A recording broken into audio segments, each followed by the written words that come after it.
Hello viewer, কেমন আছেন সবাই? আশা করি সবাই ভালো আছেন। এখন আমি আপনাদের সাথে শেয়ার করব কিভাবে আপনি আপনার থ্রিডস অ্যাকাউন্টকে ডিলিট করবেন। সো আপনাদেরকে সম্পূর্ণ ভিডিওটি দেখার জন্য আমন্ত্রণ জানাচ্ছি। চলুন তাহলে দেখে আসি কিভাবে আপনি আপনার থ্রিডস অ্যাকাউন্টকে ডিলিট করবেন। সো সেই কাজটি করার জন্য প্রথমত আমি আমার থ্রিডস অ্যাপ্লিকেশনটি ওপেন করছি।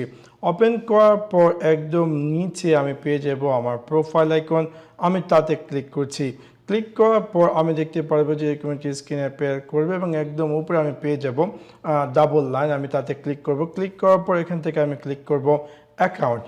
অ্যাকাউন্টে ক্লিক করার পর আমি দেখতে পারবো যে এরকম একটি স্ক্রিনে অ্যাপিয়ার করবে এবং এখানে আমি পেয়ে যাব deactive profile. So right now এই থ্রিডসে কোনো ধরনের অপশন নেই আপনার এই থ্রিডস অ্যাকাউন্টকে পার্মানেন্টলি ডিলিট করার জন্য।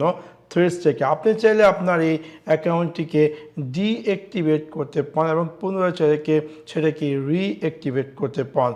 বাট একটা উপায় আছে। ফর এক্সাম্পল, আমি যদি এখানে লার্ন মোডে ক্লিক করি তাহলে আমি দেখতে পারবো যে এখানে বিভিন্ন এই থ্রিডস অ্যাকাউন্টকে ডিলিট করার জন্য বিভিন্ন অপশন বা রাইট নাও কোন ধরনের অপশন নেই পার্মানেন্টলি আপনার থ্রিডস অ্যাকাউন্টকে ডিলিট করার জন্য। আপনি চাইলে এটাকে ডিঅ্যাক্টিভ করতে পারেন। আর যদি চান যে আপনার এই থ্রিডস অ্যাকাউন্টকে পার্মানেন্টলি ডিলিট করার জন্য, সেই ক্ষেত্রে আপনাকে আপনার যে ইনস্টাগ্রাম অ্যাকাউন্টটি আছে সেটাকে পার্মানেন্টলি ডিলিট করতে হবে। সো আপনি যদি চান যে আপনার ইনস্টাগ্রাম অ্যাকাউন্টকে পার্মানেন্টলি ডিলিট করার জন্য, সেক্ষেত্রে আপনাকে প্রথমত আপনার ইনস্টাগ্রাম অ্যাকাউন্টটি ওপেন করতে হবে।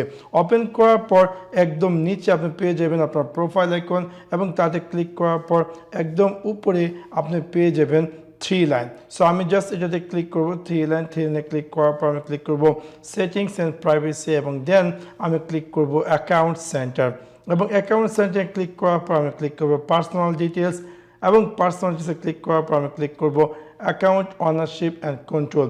তাতে ক্লিক করার পর এখানে পেয়ে যাবে একটি option deactive or delete. So তাতে ক্লিক করার পর এখানে ডিঅ্যাক্টিভ যে আপনি কি চাচ্ছেন আপনার ফেসবুক অথবা ইনস্টাগ্রামকে ডিলিট করার জন্য। সো আমি চাচ্ছি আমার ইনস্টাগ্রাম অ্যাকাউন্টকে ডিলিট করার জন্য। সেক্ষেত্রে আমি আমার ইনস্টাগ্রাম অ্যাকাউন্টে ওপেন করব এবং এখানে পেয়ে যাব দুটি অপশন, একটা হচ্ছে deactive account or delete account. So আপনি যদি চান যে ডিঅ্যাক্টিভ করার জন্য ডিঅ্যাক্টিভ চুজকে কন্টিনিউতে ক্লিক করেন, কী হবে ফিউচারে যদি আপনি চান যে আপনার অ্যাকাউন্টটিকে পুনরায় রি-এনেবল করেন, সেক্ষেত্রে আপনি চাইলে পুনরায় লগ ইন করতে পারেন এবং আপনার সব কিছু চলে আসবে। আর যদি আপনি ডিলিট অ্যাকাউন্টে ক্লিক করেন এবং কন্টিনিউতে ক্লিক করেন, সেটা কিন্তু পার্মানেন্টলি আপনার এই তাদের সার্ভার থেকে ডিলিট হয়ে যাবে। আপনার পুনরায় চাইলেও কিন্তু এই অ্যাকাউন্টে লগ ইন করতে পারবেন না।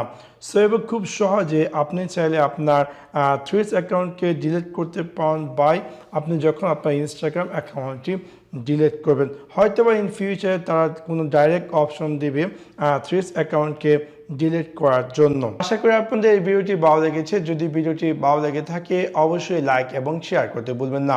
Thanks for watch my video. See you next one. Piece.